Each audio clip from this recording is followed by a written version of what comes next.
Bienvenidas y bienvenidos a este taller de chorizo impartido por la maestra Gabriela Alatorre García. Les agradecemos a todas las personitas que han hecho su donación voluntaria y les recordamos que si quieren su constancia con valor curricular deben de hacer esta aportación voluntaria. La sesión de hoy será teórica y en la siguiente sesión analizaremos los resultados de sus chorizos. Le cedo la palabra a la maestra Gabriela Alatorre García para que se presente y dé inicio a este taller.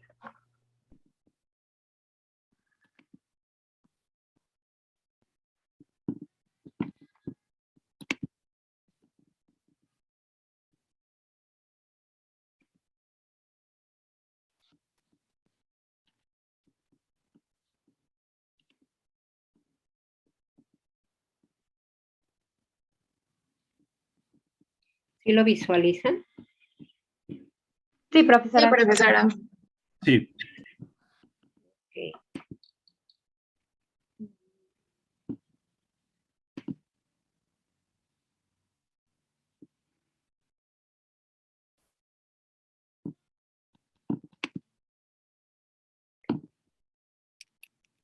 Vamos a dar inicio.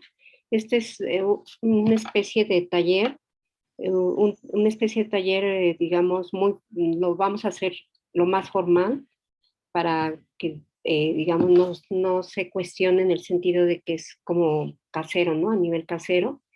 Le vamos a dar la importancia y la seriedad al evento desde la presentación hasta la preparación del mismo producto. Cualquier duda que se presente, no duden en levantar la mano o abrir su micrófono y dar detenemos la presentación o al final pueden hacer las preguntas. ¿Ok? Entonces vamos a ver primeramente, ¿sí lo ven? ¿O se ve muy pequeñito? Se ve pequeñito, no se ve en grande.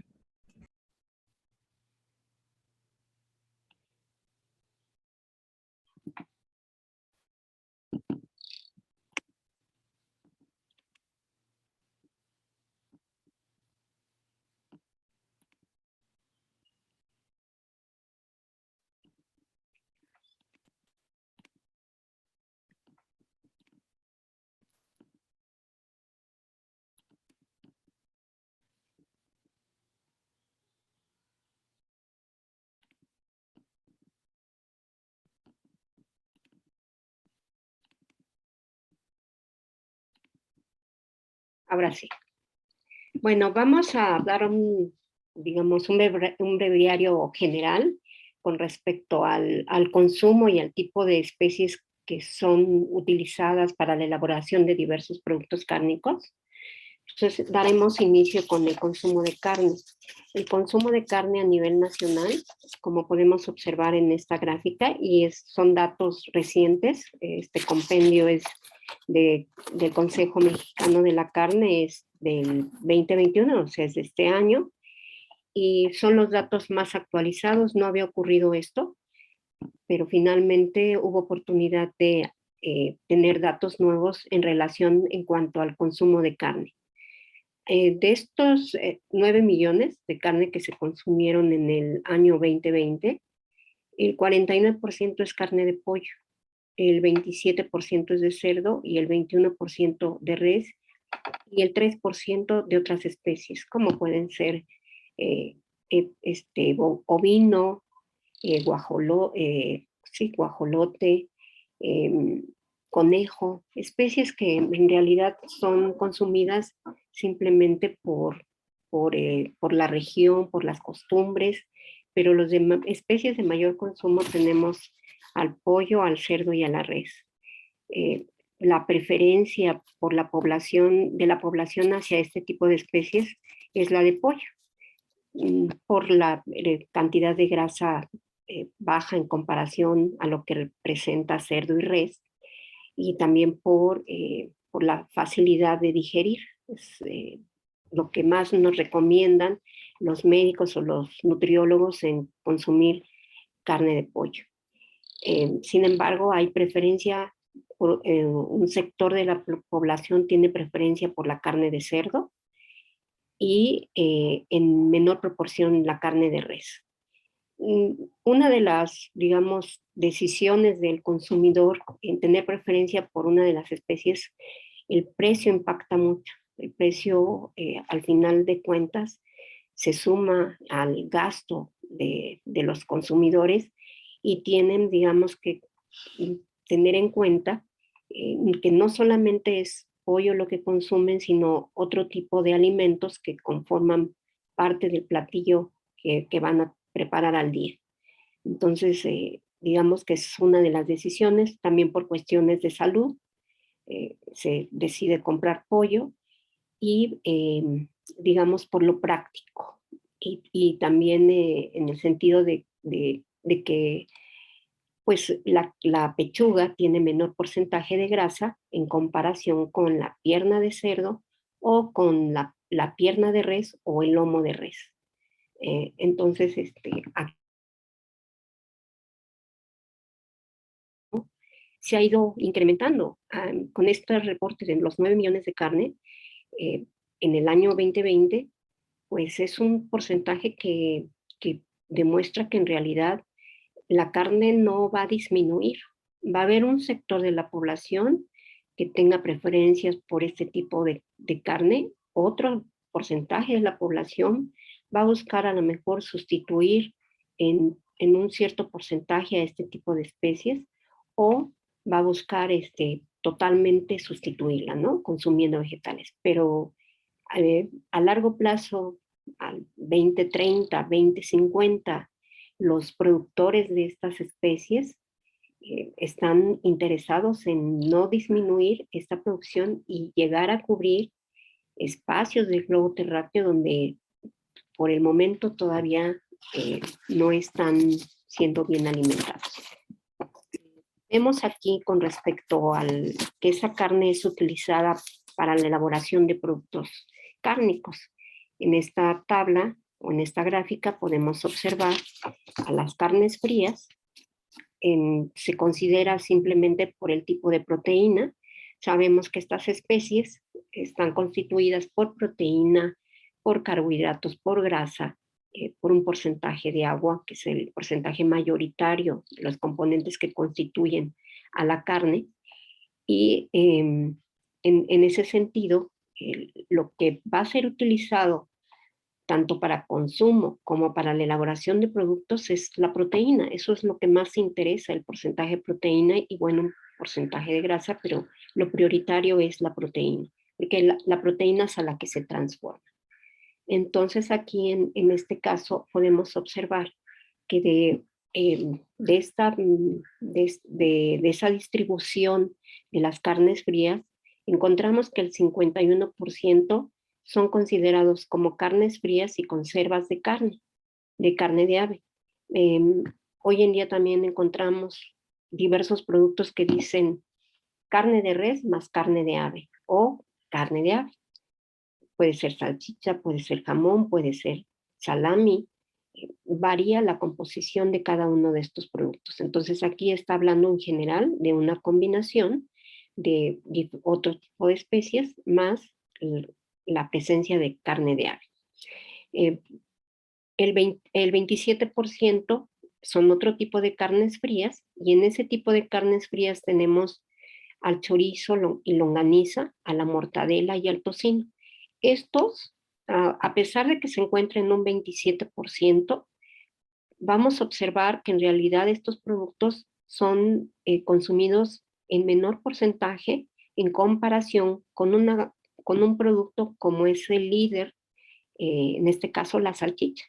De esas carnes frías, el 65% es representado por las salchichas y el resto por otros productos que no se consumen de forma mayoritaria, como en el caso de la salchicha. Hay quienes tienen preferencia por el queso de puerco, que es un 5%, para la mortadela un 6%, en el caso del chorizo y longaniza un 13%, y el tocino un 11%.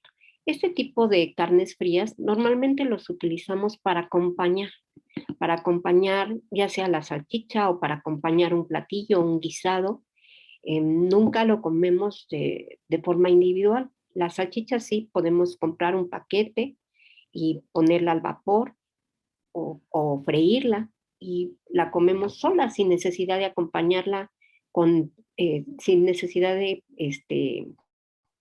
tener que acompañarla, la podemos consumir sola. Pero en el caso del queso de puerco, siempre es una rebanada o 2 rebanadas de queso de puerco sobre un pan, ¿verdad? Un pan blanco, el que ya está aderezado a lo mejor con mayonesa o una salsa de tomate, chile. En el caso de la mortadela, por sí sola no es como muy atractiva, se adoba y adquiere un sabor distinto a lo que es de forma sin preparación. En el caso del chorizo y de la longaniza, aquí siempre lo consumimos más acompañado que con nopales, con frijoles, o en el caso del chorizo lo podemos poner en el asador, igual la longaniza, junto con la carne, y ahí se van a fundir las grasas y va a tener un sabor distinto este chorizo y esta longaniza. Esa es la única manera en que podemos probarlo solo, pero si no, siempre va acompañado con queso, que es el famoso choriqueso, ¿verdad? O con una salsa o con nopales, se va acompañando con huevos, se acompaña este chorizo y esta longaniza. El tocino es igual, ese tocino va a acompañar a todos los platillos. Es muy raro que alguien consuma una rebanada de tocino a menos de que sean unos huevos revueltos y ahí se ponga el tocino. Pero siempre lo estamos acompañando con algo al tocino. Unas ciruelas pasas envueltas con rebanadas de tocino y esta es la forma en que lo encontramos, ¿verdad? Entonces, por eso el porcentaje es menor en comparación al de la salchicha.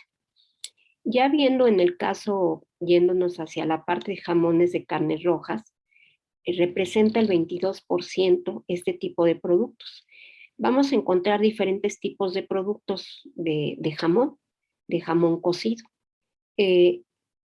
Tenemos en un 26% al jamón cocido, en un 22% al americano, un jamón ahumado el 16%, igual que el jamón Virginia, el horneado en un 15% y el York en un 5%. Como podemos encontrar, el jamón cocido representa de la totalidad de jamones de carnes rojas, es el 26%. Este cocido normalmente lo ocupamos para las tortas, para los sándwiches, para, digamos, acompañar a lo mejor unos rollitos con queso, de jamón con queso. Y los demás son, digamos, de acuerdo a los hábitos de las personas. Cada uno tiene un perfil de sabor y aroma distinto. Su composición también es diferente. ¿De dónde proviene esta variedad de estos jamones? Como lo que va a cambiar es el porcentaje de proteína. Vamos a encontrar que en el caso del York, que es un 5%, es un jamón que se caracteriza por tener un 18% de proteína de origen animal. El resto de los jamones va a disminuir el porcentaje de proteína y va a complementarse con otras proteínas de origen vegetal. Puede ser proteína de soya o principalmente lleva proteína de soya. Puede también, en el caso del americano y el Virginia, ya llevar almidones y entonces se va disminuyendo la calidad. Hay una tabla que establece la calidad de jamones. Esta en la norma 213 nos hace una descripción de este tipo de jamones. Tenemos en primer término a los extra fino, después viene el fino, el preferente, el popular. Así es como están ubicados. Y va a cambiar la composición de cada uno de estos productos en función de su porcentaje de proteína y otros ingredientes que se van a incorporar para ajustar o niveles de proteína o para mejorar la textura. En este caso también se permite otros, como cargenina, se permite un hidrocoloide dentro de la formulación de estos productos. Y el nombre de cada uno de ellos está determinado también por las especies. Hay condimentos ya formulados por los proveedores que venden aditivos para la industria cárnica, que ya dan un condimento especial para dar ese perfil al término americano, jamón americano. Jamón ahumado, bueno, puede ser que lleve, además de su condimento, un humo líquido o se lleve un ahumado natural. En el caso de Virginia, pues su condimento es a Virginia. Y en el caso de horneado, pues se introdujo, puede ser que el cocido se someta a un horneado y ya simplemente cambia el perfil de ese jamón, porque al introducirlo a un horno va a disminuir el porcentaje de humedad, se van a concentrar tanto las especias como los ingredientes principales de la formulación del jamón se van a concentrar y van a dar un perfil distinto a cualquiera de este tipo de jamones. Entonces, eso es lo que encontramos de mayor consumo a nivel nacional.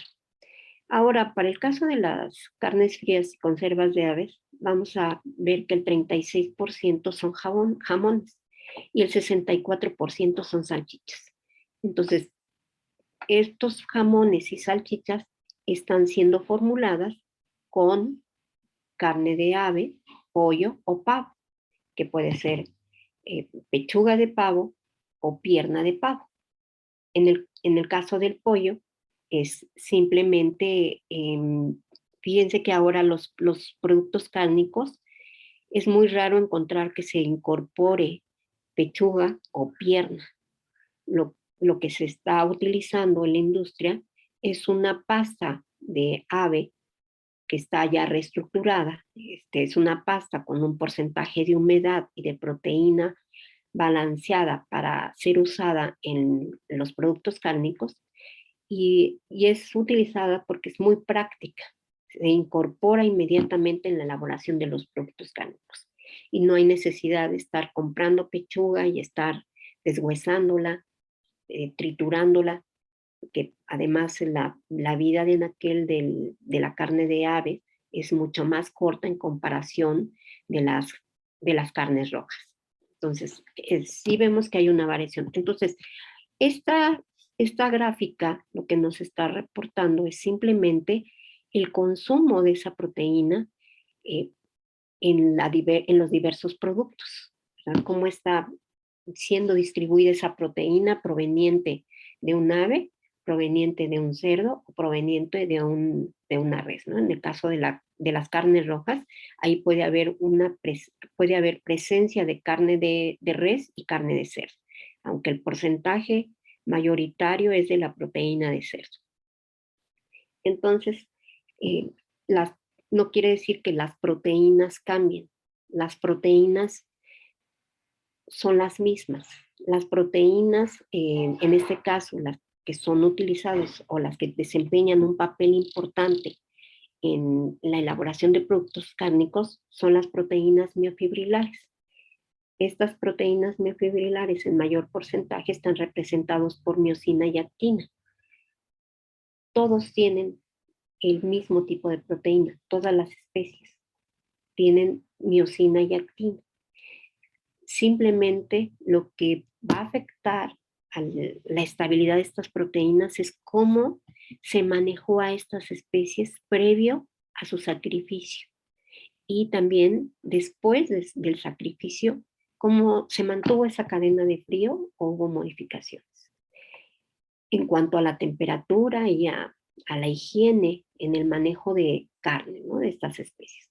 De la que sufre mayor, digamos, la calidad se ve más afectada es en el caso de las aves, porque se estresan con mayor facilidad y puede ser que se presente carne tipo PCE para la carne. Entonces, siempre hay que tener cuidado con el manejo de este tipo de carne. La más estable, pues, es la carne de res y en segundo término es la de cerdo. Pero en realidad la carne de ave es, digamos, es de mayor riesgo en cuanto a contaminación y presentar defectos en calidad por un manejo inadecuado, ¿no? Previo a la matanza. Yo digo que en estos momentos ustedes ya han de tener noción de lo que es carne, ¿verdad? Y el término de FD, que es duro, firme y seco.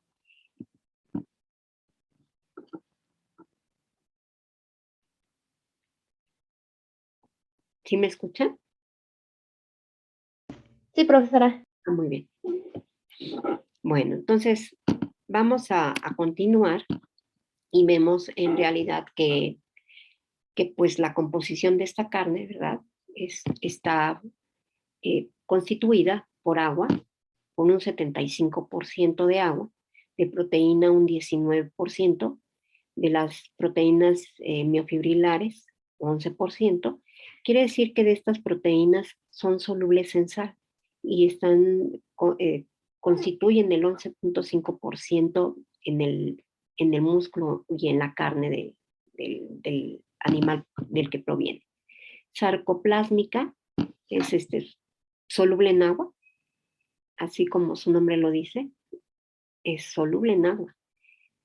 Ya desde el momento en que pongo a la carne en contacto con vino, con un jugo de naranja, con cualquier otro líquido, estas proteínas sarcoplásmicas inmediatamente se solubilizan en agua, a diferencia de las miofibrilares, que estas solamente en presencia de sal, disuelta, por supuesto, se va a favorecer su extracción de estas proteínas.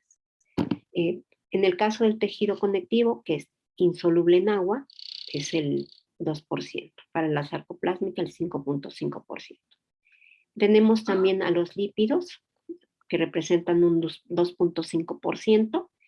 Este 2.5% lo vamos a encontrar en carne magra, máximo 3% de grasa en la carne. Este porcentaje va a variar en función del tipo de especie de animal, de la raza, del sexo. Van a haber diversos factores que influyan en esta composición de la grasa. Hay animales que presentan más, un porcentaje mayoritario, el 2.5, encontraremos entre un 12% de grasa. Y es en donde ya lo vamos a visualizar. Cuando es carne magra no detectamos la presencia de grasa, pero en el caso de la carne donde ya tiene un 12%, está marmoleada, ya hay presencia o ya hay vetas de grasa que se distribuyen en la carne. Y entonces eso para algunos es muy atractivo, la presencia de esa grasa, porque indica suavidad y en el momento del cocinado, del freído, esa grasa se funde y le va a impartir un sabor a la carne distinta a lo que proporciona una carne magra. Sabemos que también los lípidos contribuyen a la liberación de otros compuestos aromáticos de la carne y que es vital la presencia de esa grasa. Entonces, sí vemos que este tipo de lípidos va a cambiar. Ahorita regresamos nuevamente.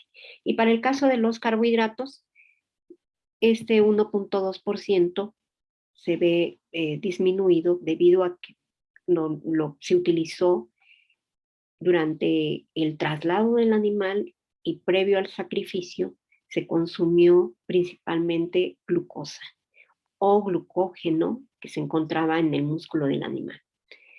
Entonces, para cuando ya se sacrifica, ese porcentaje de glucosa o glucógeno se disminuyó y encontraremos este porcentaje en el músculo y en la carne del animal proveniente. Y otros, un 2.3%. Entre estos entra las las vitaminas, los minerales, que son en menor proporción en comparación contra otros componentes. Regresando a este componente mayoritario, que es el agua, sabemos que esa agua se va a encontrar asociada a la carne de distintas formas. Va a estar en forma libre y en forma ligada. La forma libre, el agua libre es la que nos interesa porque contribuye con la textura y con la jugosidad de la carne. Cuando disminuye ese porcentaje, la fibra muscular se vuelve dura, se vuelve seca, difícil de masticar y también de procesar.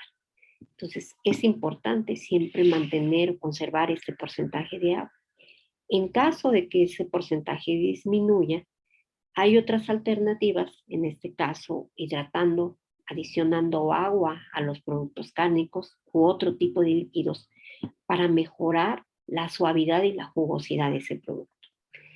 Entonces, el agua libre sabemos que con un efecto mecánico que realicemos sobre la carne, en este caso un prensado, un molido, un golpeado sobre la carne, disminuye ese porcentaje de agua. Entonces, siempre es importante considerar una de las propiedades de la carne, pues es precisamente la capacidad de retención de agua. ¿Cómo se puede mantener esa agua ligada a la fibra muscular? Entonces, para esto tenemos a las proteínas, ¿verdad? Que estas proteínas van a desempeñar un papel importante en cuanto a la jugosidad y a la textura que imparten a la carne y a los productos cárnicos. Estas proteínas miofibrilares, que son del grupo de las miofibrilares, están constituidas por miosina y actina y otras proteínas reguladoras en menor proporción que son las que van a estabilizar a estas proteínas principales dentro de la fibra muscular. Y estas en particular van a desempeñar el papel de mejorar la cohesividad, se solubilizan en solución salina, también desempeñan un papel importante en productos que son emulsificados, como en el caso de la salchicha, la mortadela, el pastel, el paté. Ahí son primordiales en la presencia de estas proteínas. Para el caso de los productos como jamón o como chorizo, el salami, ahí sí van a desempeñar un papel importante en cuanto a desarrollar cohesividad, principalmente, y solubilización de las proteínas, pero en las otras es necesario fracturar más la carne para extraerlas. Entonces, ¿alguna pregunta? ¿No? ¿Sí me No, todo bien. están escuchando? Bueno. Y para el caso de las proteínas sarcoplásmicas, que también son del grupo de las sarcoplásmicas, estas sarcoplásmicas, su papel importante es el de impartir color. Ese es lo más importante. ¿Qué tipo de proteínas encontramos ahí? Los pigmentos. La hemoglobina y la mioglobina, que son los pigmentos más importantes que constituyen al músculo. La hemoglobina se drena durante el sacrificio del animal. Una vez que se corta la yugular en el animal, se desangra y se elimina esa hemoglobina. La eliminación total de esta hemoglobina la vamos a lograr durante su almacenamiento. Sin embargo, el pigmento que va a permanecer en el músculo es la mioglobina. La mioglobina, sabemos que mientras el músculo está vivo, su función es mantener la molécula de oxígeno y abastecer de oxígeno a las células que requieran de oxígeno para llevar a cabo el proceso de contracción y relajación. Entonces, en este caso, cuando el animal muere y se producen una serie de cambios en el cambios bioquímicos en la carne, pues esta mioglobina va a empezar a sufrir una serie de cambios, ¿verdad? Esa mioglobina en ausencia de oxígeno, porque ese oxígeno ya no es abastecido por vía respiratoria y va adquiriendo ese oxígeno, o sea, ya no hay forma de incorporarlo a las células musculares y entonces busca otras vías para llevar a cabo ese proceso de contracción y relajación. Entonces, si ya hay ausencia de cualquier sustancia que mantenga ese proceso de contracción y relajación, pues cambiará la estructura de esas fibras musculares. Y no solo la estructura, sino también el color del pigmento. En el caso de la mioglobina, cuando tiene asociada la molécula de oxígeno al grupo hemo de la mioglobina, va a proporcionar un color rojo brillante. El compuesto que se forma, ¿verdad?, bajo la presencia de este oxígeno combinado con la mioglobina, recibe el nombre de oximioglobina. Cuando se disminuye la presencia de oxígeno o hay ausencia de este oxígeno, se empieza a reducir esta mioglobina y se transforma en metamioglobina y da un color rojo marrón o café marrón. Este pigmento se puede mantener estable si le adicionamos sales, ¿verdad? Una sal como es el caso de los nitritos, nitrato de sodio, lo integro a los productos cárnicos y este nitrito en un medio ácido va a degradarse hasta óxido nítrico. Este óxido nítrico se va a unir también al grupo hemo, ¿verdad?, de la mioglobina y particularmente se une al hierro y va a dar un color rosado debido a la formación de un compuesto llamado nitrosomioglobina. Para el caso también de mantener este color rosado en los productos cárnicos, es necesario someterlo a un tratamiento térmico para desnaturalizar a este compuesto que se formó y se mantenga ese color rosado. Y el compuesto que se forma después del tratamiento térmico recibe el nombre de nitrosohemocromo. Otra manera de mantener ese color rojo en la carne fresca puede ser por la adición de algún gas, ¿verdad? En lo que se refiere a las atmósferas modificadas, si yo incorporo monóxido de carbono o dióxido de carbono a la atmósfera en donde está siendo almacenado esa carne o ese producto cárnico, se intensifica el color, porque también igual ese monóxido se va a unir al hierro de la mioglobina. O puedo también adicionar un gas que es nitrógeno y también va a intensificar el color de la carne. En esta parte de las atmósferas modificadas normalmente son utilizadas en productos delicatessen o en productos gourmet, donde el precio, ¿verdad?, al que se puede comercializar estos productos permite la incorporación de estos gases.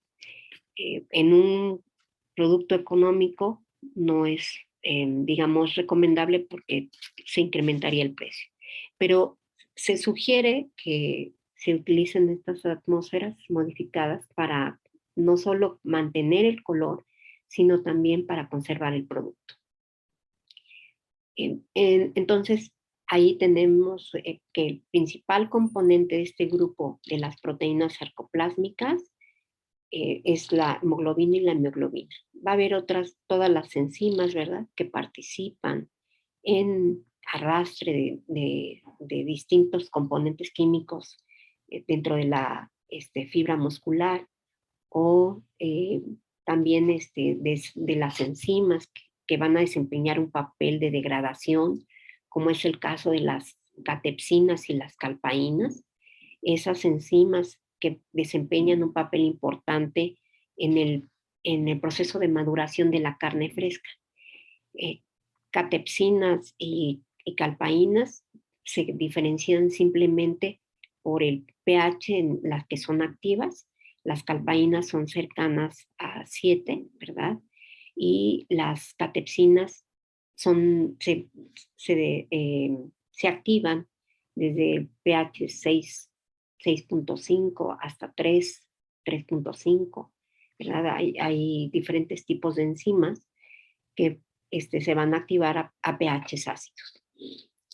Las calpaínas son ávidas de calcio, entonces no solo requieren de un pH cercano a 7, de un pH no básico, pero cercano a 7, y requieren también de la presencia de calcio para activarse, a diferencia de las catepsinas. Las catepsinas solo requieren un medio ácido y con eso es suficiente para que lleven a cabo la hidrólisis de las proteínas de la carne, para impartir una textura, un aroma característico en una carne madurada, ¿no? Que es esencial que estas enzimas se activen después de que el animal se sacrificó. Viene un evento de cambios bioquímicos en la fibra muscular que van a permitir que estas enzimas se activen y degraden a la fibra muscular. Estamos hablando que para el proceso de maduración de la carne requiere un tiempo determinado. Para el caso de la carne de res son 2 semanas aproximadamente para que se suavice, de un aroma y un color apropiado para esta carne madurada. Para el caso de las aves requiere unos 4 días máximo, para el caso del cerdo 6 días máximo para que empiece a adquirir esa suavidad. Entonces, aquí primordialmente las enzimas catepsina y calpaínas en los productos cárnicos no van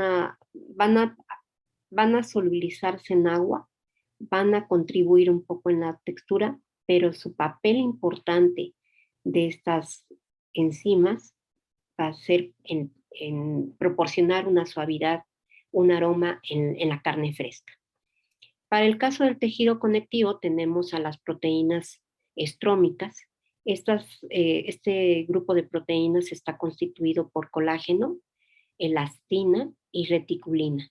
Los de mayor proporción o presencia en la fibra muscular es el colágeno y la elastina. El colágeno aquí en los productos cárnicos no tiene un papel importante porque pues no se solubilizan ni en agua, requiere temperaturas altas para solubilizarse y medios ácidos para que se empiece a suavizar, a formar un gel, este colágeno, por lo que es necesario eliminar. Durante la limpieza es necesario quitar ese tejido conectivo. ¿Dónde notamos la presencia de este tejido conectivo?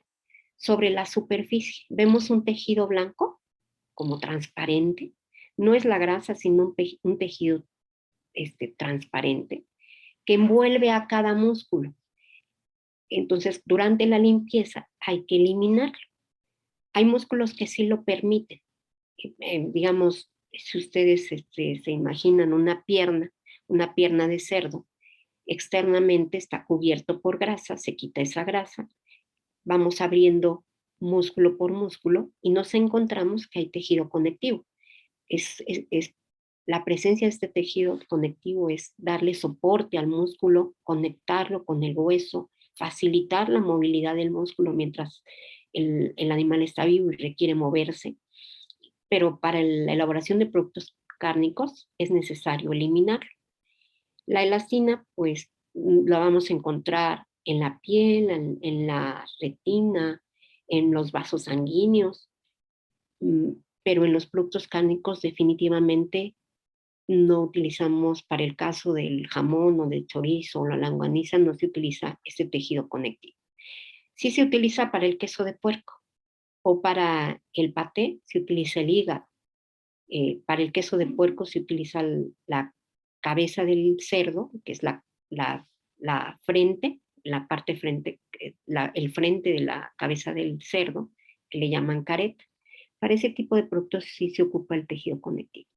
O el colágeno deshidratado, que es empleado, ya se hace una extracción de esta proteína, se deshidrata, ¿verdad? Y es lo que comercialmente encontramos como colágeno. Ese se puede utilizar para la formulación de diversos productos. Entonces, bueno, de forma general, les he hablado de cada una de estas proteínas y que desempeñan un papel importante en los productos cárnicos. Para el caso de los lípidos, aquí encontraremos que pues la carne que se emplea para los productos cárnicos puede ser una carne magra. Principalmente la carne magra se destina para los productos finos y extrafinos, como es el york y como es el horneado, ¿verdad? Es de los que se utilizan mayor porcentaje de proteína y menor contenido de grasa.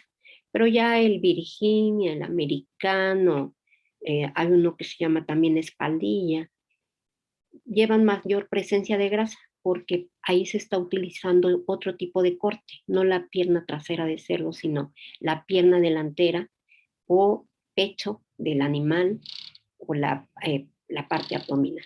Es lo que se está utilizando. Los tipos de grasas, ¿verdad? Van a cambiar en función de su composición.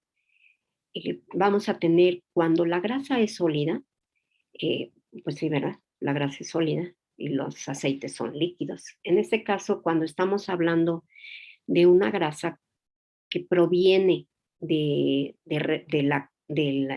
bovino, ahí vamos a encontrar ácidos grasos saturados en mayor proporción con cualquier otro tipo de especie. Vamos a tener mirístico, estiárico,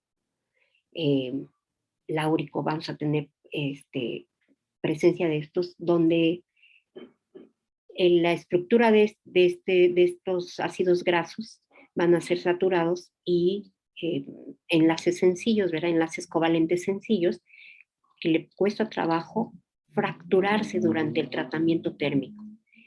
A diferencia de la grasa de cerdo o de la grasa de aves, ahí a temperatura ambiente veremos que la manteca se funde a temperatura ambiente o la grasa de la piel de pollo también se funde durante el tratamiento, digamos, durante la manipulación se empieza a fundir esa grasa porque hay mayor presencia de ácidos grasos insaturados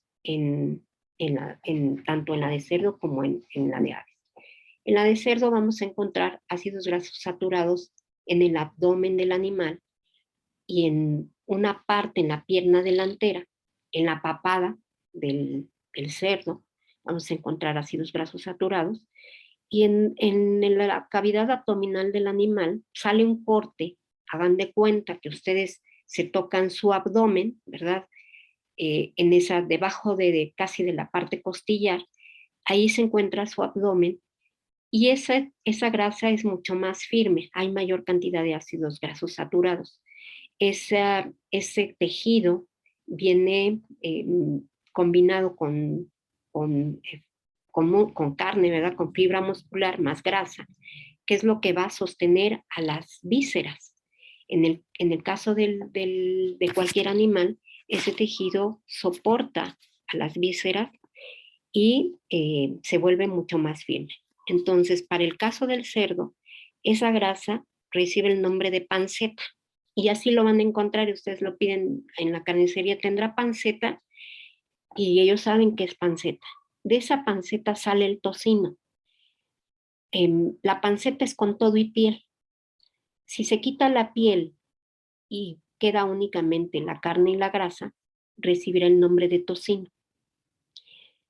Si a ese tocino se le quita la carne, quedará la grasa.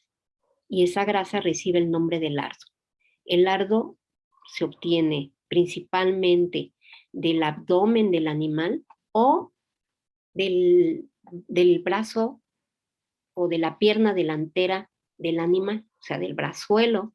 Ustedes hagan de cuenta que tienen el hombro, ¿verdad? Tienen su hombro, y detrás de su hombro tienen un tejido, y muchas veces hasta como carnosito. Esa es una región donde se deposita grasa. Una grasa firme, particularmente, también es utilizada para la elaboración de productos cárnicos. O sea, cuando se corta esa grasa es bastante firme y blanca. Otra característica esencial es la blancura de esta grasa, y lo que más se aprecia en la elaboración de productos cárnicos. Ok, bueno, vamos a ir avanzando. Entonces, carne, ¿verdad? Es la parte comestible de los músculos de bóvidos, óvidos, suís, caprinos, equidos, sanos y secas. Se comercializa en forma fresca o en productos cárnicos. El objetivo de la elaboración de estos productos es la conservación, desarrollar sabores diferentes, elaborar partes del animal que son difíciles de comercializar en forma fresca. Va a influir en la calidad de esta carne tanto factores ante-mortem como factores post-mortem.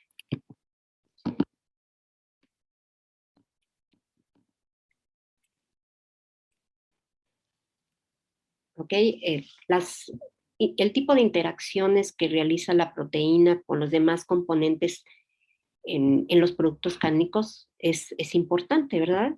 Esas interacciones son entre la proteína y el agua, ya sea el agua propia de la carne o el agua añadida, que le van a hidratar a la carne o al producto cárnico, y también van a favorecer la solubilización de estas proteínas en presencia de agua o en presencia de una solución salina. O las interacciones entre proteína y proteína. Estas van a favorecer el grado de agregación y el desarrollo de la matriz cárnica. Aquí en esta parte de agregación es importante para los productos que se someten a un proceso de fermentación y maduración. Busco la agregación. En el momento en que se acidifica el producto, las proteínas se empiezan a aglomerar, disminuye el porcentaje de agua y simplemente se debe a esa interacción entre proteína y proteína. También forman parte del desarrollo de esa matriz cárnica. Toda esa matriz cárnica se refiere a la presencia de las proteínas, grasa y agua más otros condimentos que conformen a la matriz cárnica. La interacción entre proteína y grasa. La proteína solubilizada interactúa con la grasa. Para los productos emulsionados, la proteína va a rodear al glóbulo de grasa. Pero en este caso, que es un producto embutido crudo, crudo curado, es simplemente la proteína va a interactuar con la grasa, con las porciones de grasa que están presentes en el producto. Entonces, dentro de sus propiedades funcionales, las proteínas buscamos que haya una buena hidratación para la jugosidad, ¿verdad? Gelificación y cohesividad. ¿Qué tipo de aditivos utilizamos en la elaboración de este producto? Tenemos una infinidad de aditivos, ingredientes que van a constituir a una gran variedad de productos, y en particular hablando de estos embutidos crudos curados, que nos dan la variedad de los diferentes embutidos, ¿verdad? Como es el chorizo verde, el chorizo norteño, la chistorra. Toda esa variedad de productos se debe al perfil de sabor o de sabores que proporcionan estos aditivos. Pero básicamente se requiere de estos ingredientes, como son el nitrato y el nitrito de sodio, la sal, el azúcar, son primordiales para la elaboración de estos productos. El nitrato y nitrito, ¿verdad?, que contribuyen al color, a la conservación del producto, al aroma, evita también la oxidación de grasas. En el caso del nitrato y nitrito, requiere de la presencia, principalmente el nitrato, de microorganismos. de estos microorganismos que van a reducir a esta sal hasta nitrito de sodio. El nitrito de sodio requiere de un medio ácido para dar lugar a la formación de óxido nítrico u óxido nitroso y asociarse al pigmento de la carne y dar un color rosado. En el caso de la sal, vemos que la sal, ¿verdad?, favorece la solubilización de proteínas, es un agente que conserva, también ayuda a mantener esa capacidad de retención porque aumenta las cargas de ionización entre las proteínas y capturan agua. Simplemente en sus espacios entre miosina y actina capturan agua. Y eso se debe precisamente a la actividad de la presencia de esta sal. Imparte sabor debido a sus iones, al cloro y al sodio, van a impartir sabor a la carne. Hay una, digamos, ahorita con la gran diversidad de productos en donde se pretende disminuir ese porcentaje de sodio en los productos cárnicos, se está pensando, o ya en algunos productos viene el cloruro de potasio. No han sido modificados en su totalidad los productos. Recuerden que ahorita con la modificación de la etiqueta, ¿verdad?, se pretende ir sustituyendo este sodio por otro tipo de sales. Sin embargo, las funciones que desempeña la sal, el cloruro de sodio, pues son únicas, ¿verdad? Son únicas en cuanto a textura y sabor del producto cárnico. En el caso del azúcar, para este tipo de productos crudo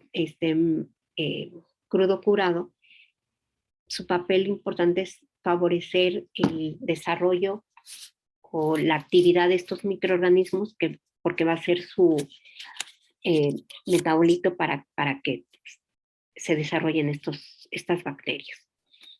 El pimentón dulce y el picante, pues son estos pimentones, son el pimentón dulce que proviene precisamente del pimentón, ¿verdad? Pimentón que es originario de España.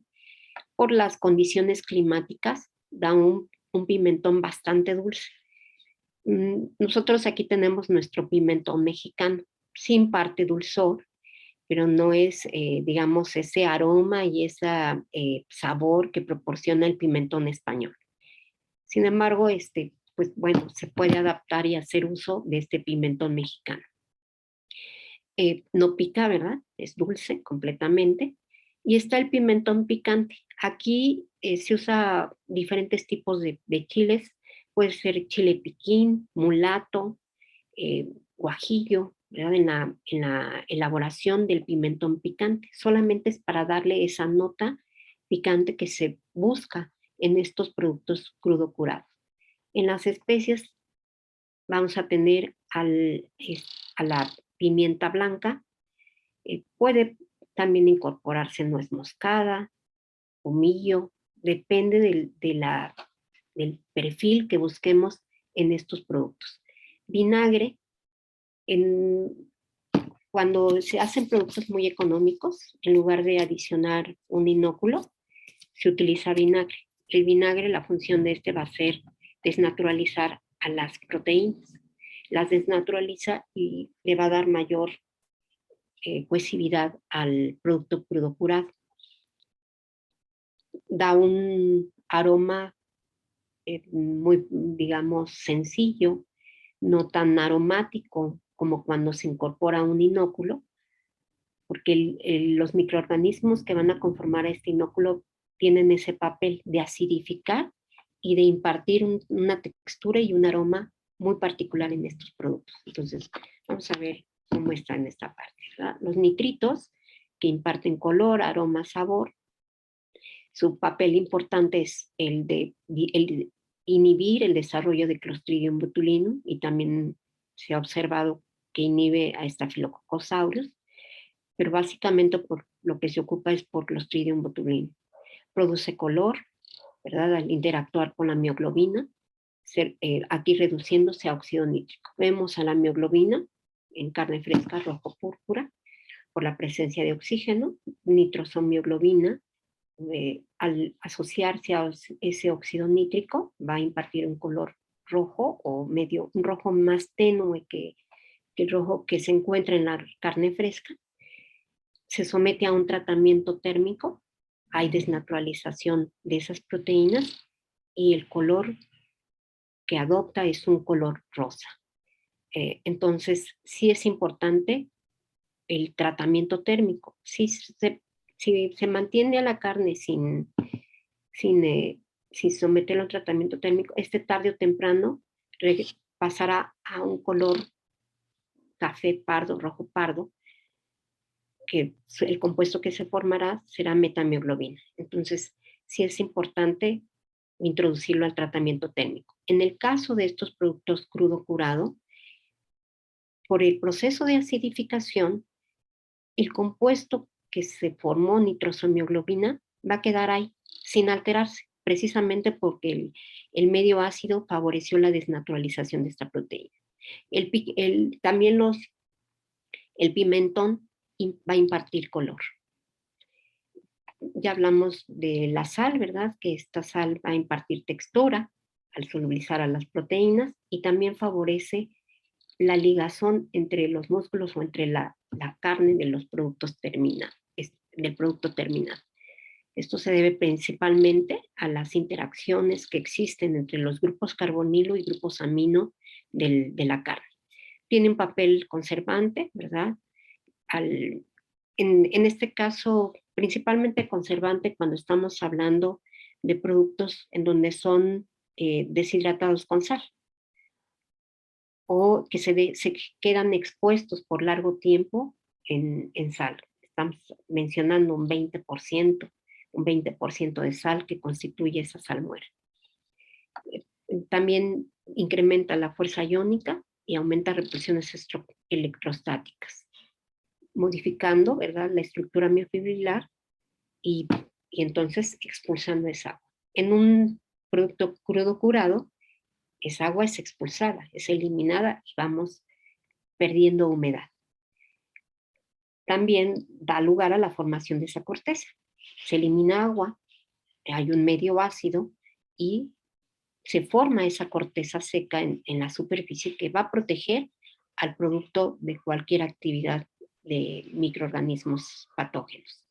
El ajo, que se utiliza como una especie, ¿verdad?, en la elaboración de estos productos, sabemos que dentro de la preparación en la parte culinaria es esencial la presencia de el ajo, de la cebolla, porque le dan un aroma muy característico a los productos.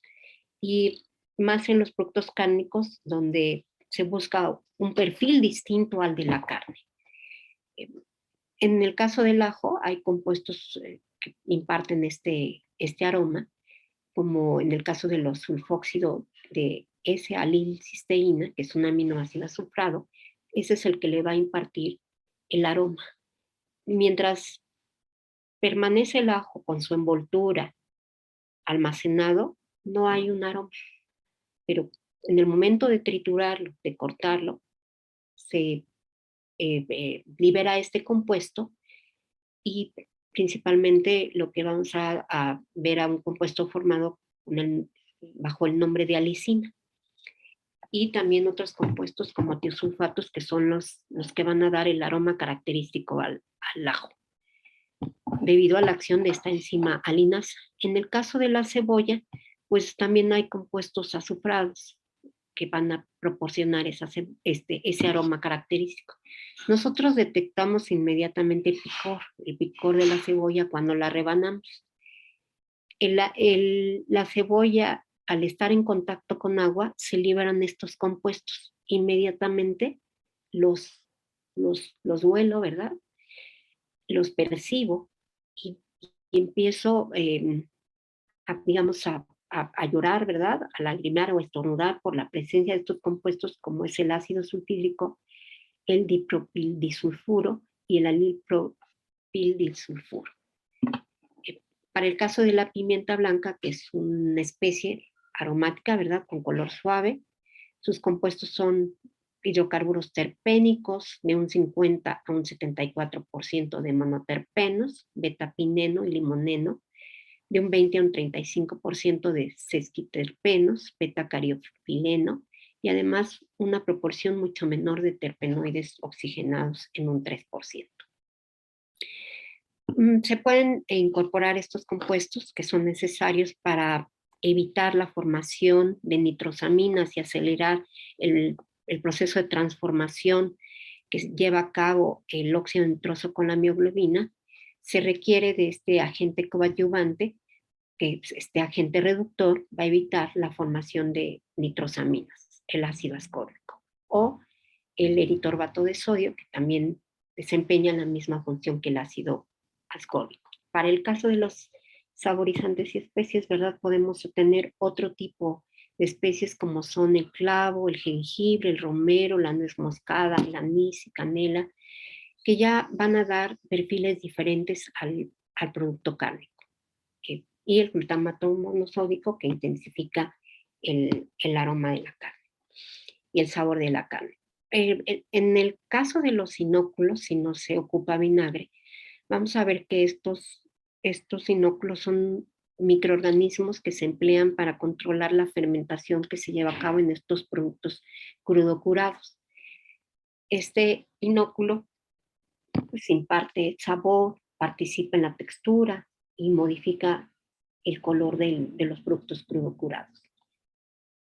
Este inóculo puede estar constituido por bacterias BAT, que estas son las bacterias acidificadoras. Dentro de estas tenemos a Lactobacillus plantarum, Lactobacillus sakei, Lactobacillus curvatus, Pediococcus pentosansus y Pediococcus acidulactis.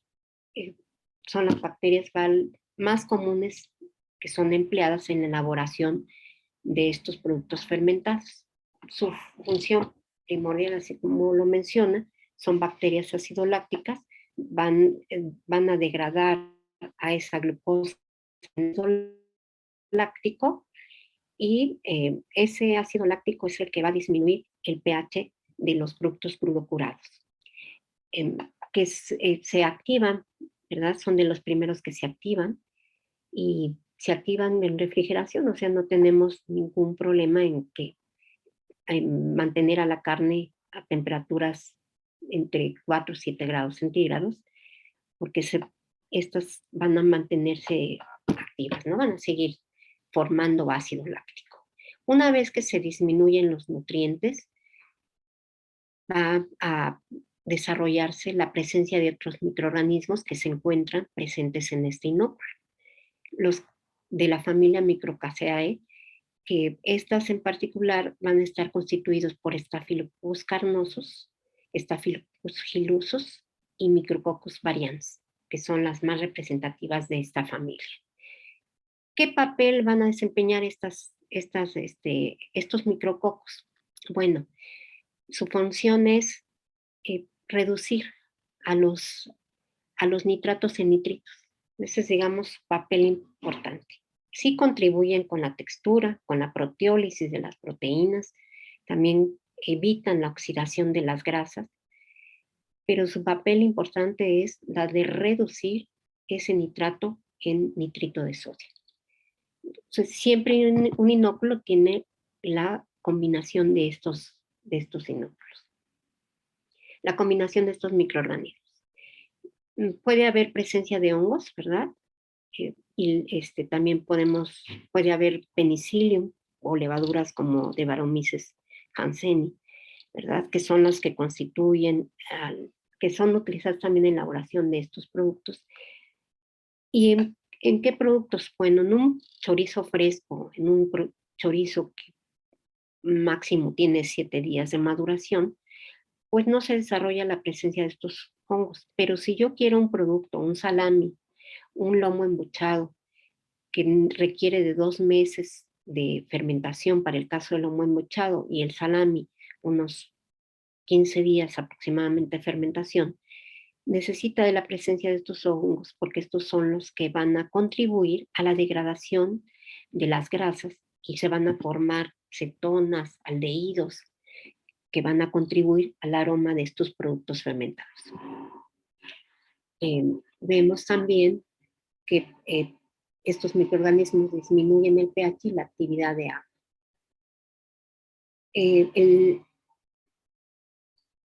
Vamos a ver que es necesario, ¿verdad?, la presencia de estos microorganismos para llevar a cabo la fermentación.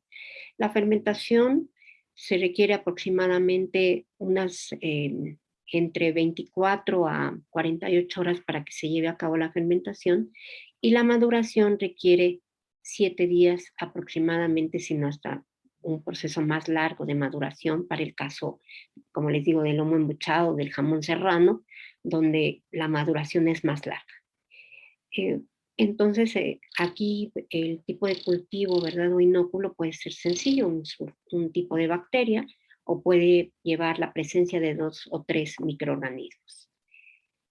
Para Lactobacillus pediococcus hay desdoblamiento de los hidratos de carbono y formación de ácido láctico, disminuyen el pH.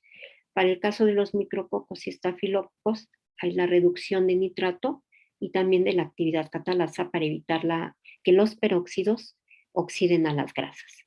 Desarrollo y estabilidad del color y formación del aroma. Para el caso de las levaduras, desdoblamiento de hidratos de carbono y proteínas. Desarrollo y formación de aroma. MOS, desdoblamiento de hidratos de carbono, proteínas y grasa, y también contribuyen al aroma de estos productos. Tenemos cambios sensoriales por la presencia de estas bacterias acidolácticas. Proteínas, ¿verdad?, principalmente carbohidratos.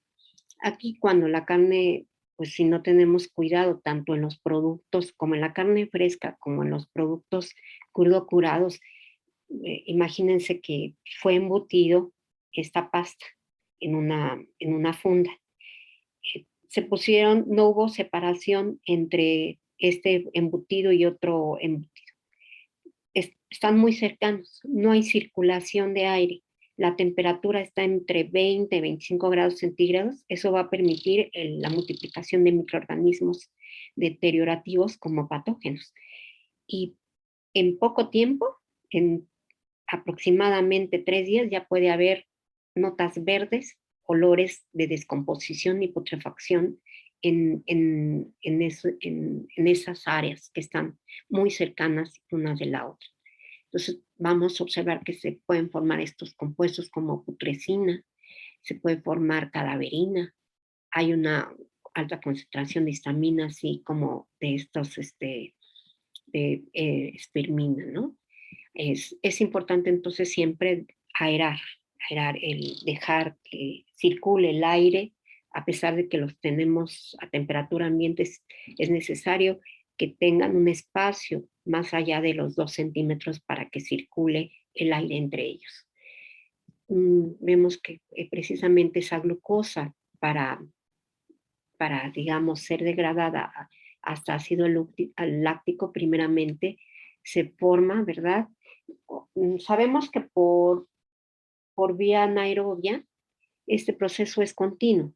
Este ácido pirúvico entra al ciclo de Krebs, se siguen formando los ATP necesarios para que la fibra muscular se mantenga activa, y por cadena respiratoria se complementan el total de ATP necesarios para la función de la célula.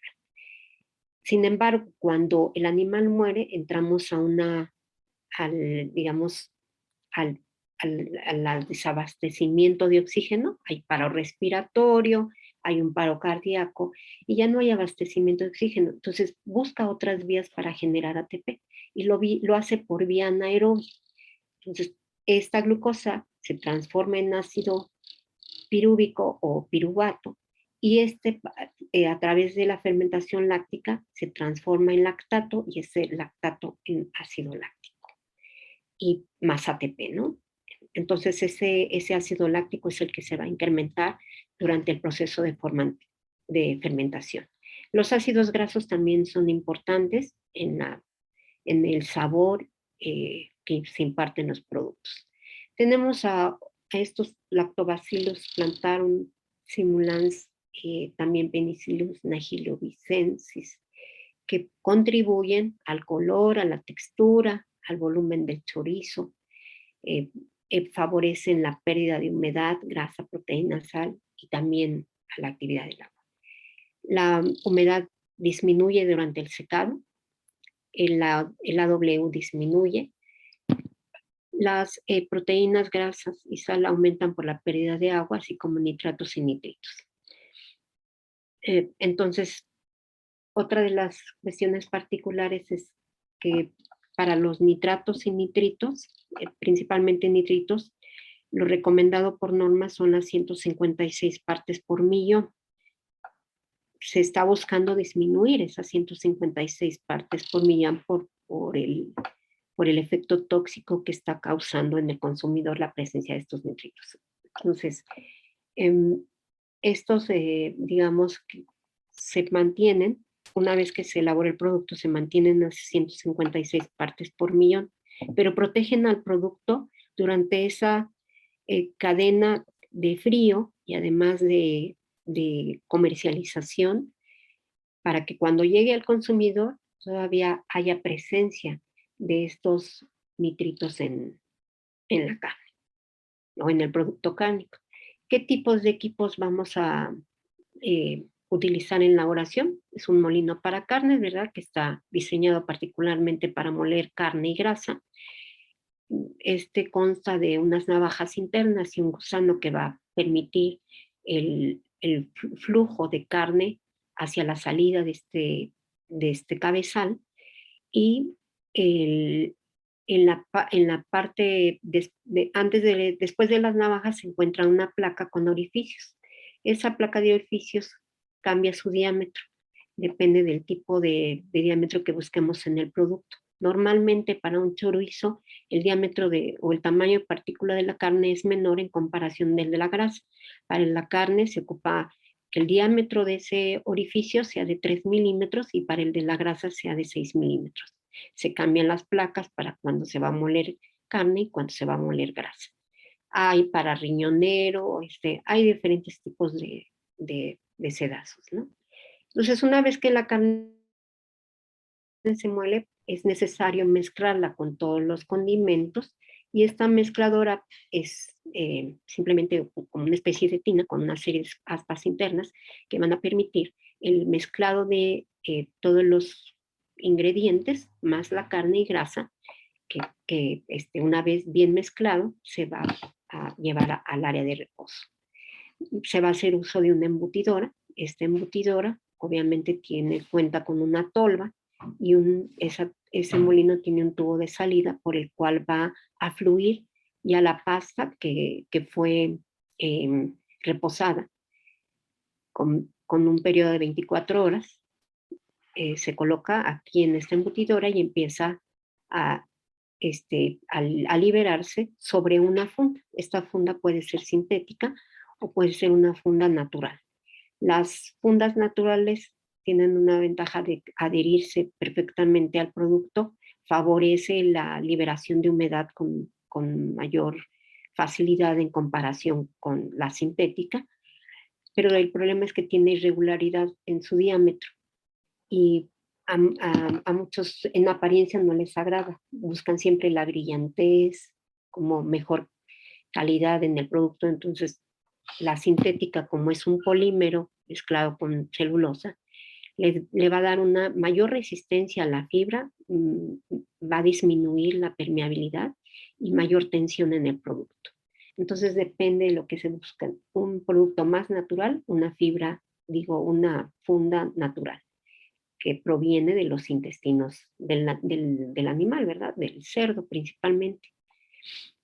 Y ya, ¿no? Cuando buscamos en el caso de la chistorra, que es aproximadamente el diámetro es de 2 centímetros, se utiliza el intestino de ave. El intestino de pollo es el que se utiliza. Entonces aquí vemos que en este proceso de embutición pues se favorece principalmente la facilidad tanto en el control de llenado, el control de amarre, la presión interna, porque se va regulando. Esta embutidora tiene controles para que la pasta fluya, para retenerla en un momento en que la tripa se empieza a llenar demasiado y no se reviente, se para, se interrumpe, y hace también el amarre, ¿verdad? Van haciendo se puede conectar una torsionadora a esta embutidora y va haciendo las torsiones, o también se adapta a una amarradora, que es lo que va a hacer. Va a ir amarrando secuencialmente, depende de la longitud que se esté buscando en el producto.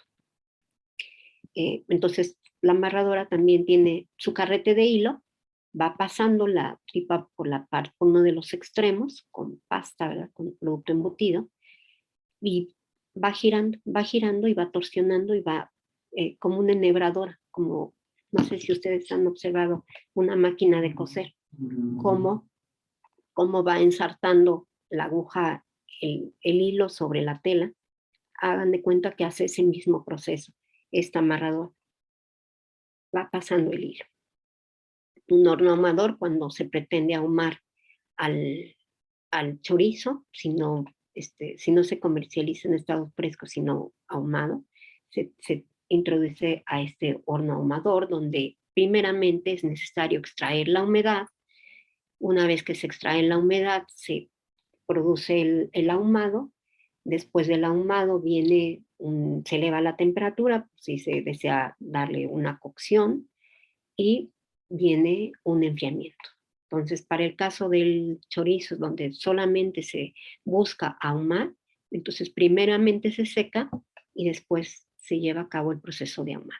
Es necesario eliminar agua para que el humo se adhiera a la superficie del producto.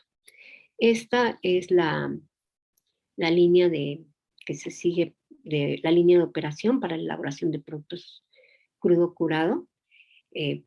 Tenemos la limpieza de la carne, ¿verdad? La materia prima proviene de los almacenes. Esta carne se revisa que no tenga partículas de tierra o alguna otra materia extraña, lo mismo para el de la grasa, coágulos de sangre, todos esos son eliminados previo al picado de la carne. Se pesa tanto la grasa como la carne, y se lleva a un picado, un molido. Todo debe conservarse a temperatura de 4 grados centígrados. Posteriormente se lleva el mezclado y el amasado, donde se va a combinar con todos los ingredientes, y se deja reposar a 4 grados centígrados por 24 horas. Se embute al siguiente día en funda natural o sintética, se hace el amarre, ¿verdad? Y se deja madurar. Cuando se pretende que se busca un aroma y una textura diferente, se deja madurar. Si no, prácticamente hay quienes, una vez terminado de embutido, lo comercializan, y ya el consumidor se va a encargar precisamente de mantenerlo a temperatura ambiente en refrigeración, y ahí de forma gradual se va a ir desarrollando ese sabor. O sea, es un sabor mucho más fresco en comparación con el que sufre un proceso de maduración. Tenemos también dentro de la materia no cárnica lo que son los condimentos y las envolturas, que van a ser distribuidos en el área correspondiente donde va a ser embutido y amarrado. ¿Cuáles son los puntos críticos de control?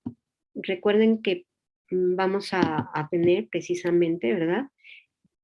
Tenemos que considerar estos riesgos, tanto físicos como químicos y microbiológicos, porque son los que nos van a dar la pauta para tener en cuenta esos puntos críticos de control. Los riesgos físicos, pues, se refiere a todas esas partículas extrañas que pueden estar presentes tanto en la carne como en el producto en proceso, y que es necesario eliminar o contemplarlo para evitar que sobre el producto caiga una película, un pedazo de hilo o un pedazo de cualquier otra materia extraña. Es necesario, pero no es considerado como un punto crítico de control.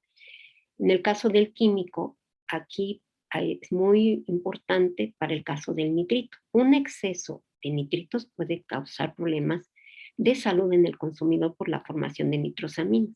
Entonces, siempre hay que ajustarnos a lo que la norma establece, 156 partes por millón. Entonces, lo considero como un punto crítico de control.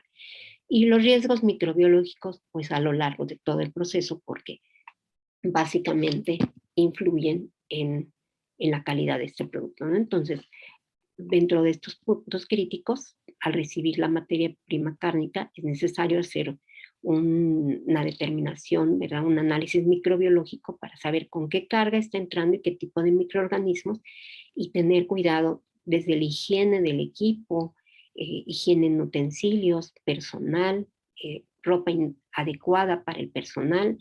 Después, en el proceso de picado también, porque ahí en el molino puede haber contaminación, porque está aumentando el área de superficie y es más fácil que se contamine la carne.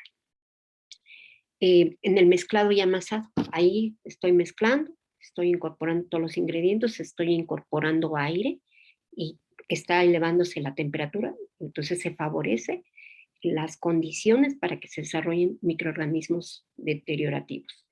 Y en el embutido, también durante el embutido, si no mantengo temperatura de 4 grados centígrados, durante la fricción que se ejerce de salida de la misma embutidora, va a provocar que la temperatura de esta pasta se incremente. Entonces, ese es otro punto crítico de control.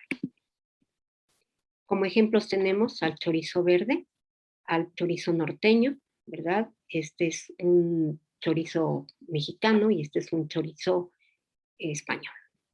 Simplemente los ingredientes, la composición de carne, grasa, condimentos y especias van a dar un perfil diferente en este tipo de productos.